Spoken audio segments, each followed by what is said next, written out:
On this episode, we are going to tackle how to navigate terrible twos and stop the tantrums. Let's go. Sometimes it's really terrible being a clinical child psychologist, especially one who focuses on parenting, because when you're out living your life, you hear really stupid shit.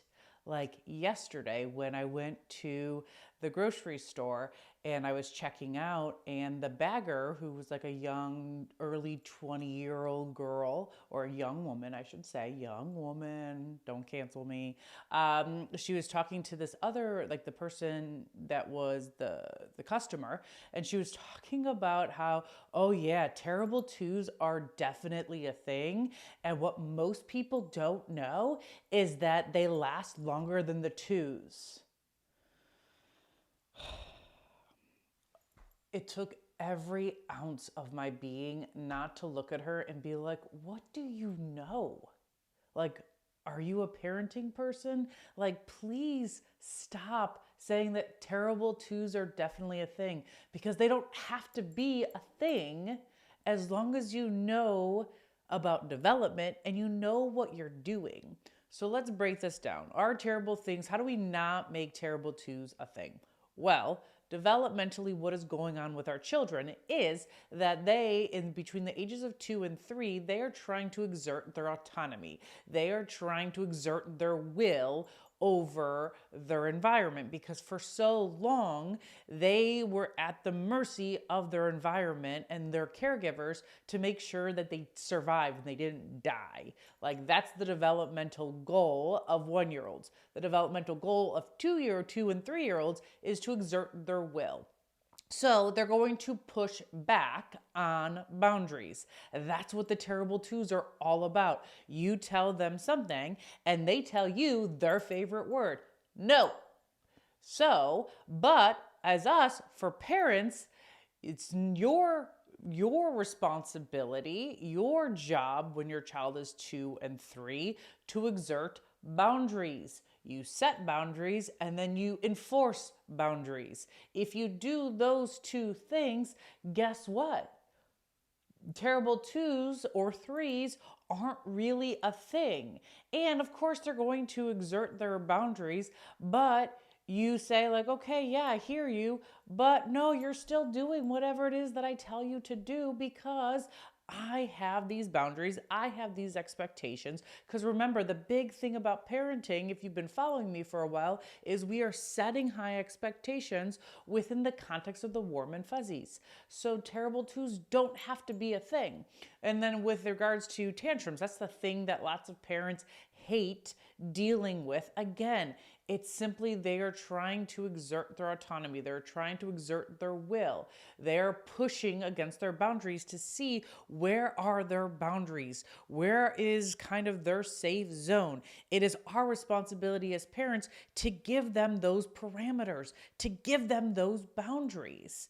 And so, yes, tantrums are going to happen, but they are a natural thing. And as long, they don't have to happen all of the time, as long as you as the parent are reinforcing boundaries. So, in the book, the #2 parenting book, The Practical Tips for the Pooped Out Parent, there's a whole chapter titled Taming Temper Tantrums. And so in there I talk about how there's five reasons why, or causes, of temper tantrums. Your child is bored or they're overstimulated. Your child is experiencing big emotions such as anxiety, or they're feeling trapped and controlled. They're tired or they need to move. Your child is hungry or dehydrated, or they've overindulged in too much and now they're like in a food coma. Or they're experiencing disengagement or overengagement. Those are 5 causes of a typical toddler tantrum. If you can figure out which one your child is experiencing, or what's probably causing your child's tantrum, well, then guess what? You can address it appropriately. If they feel disengaged, well, then call them over and give them some cuddle time. You've probably been on your phone too long anyways. Get off that thing. Pay attention to your child. And so I have lots of practical tips in the book. I highly encourage you guys to reach out and look for it. But yes, like terrible twos don't have to be a thing.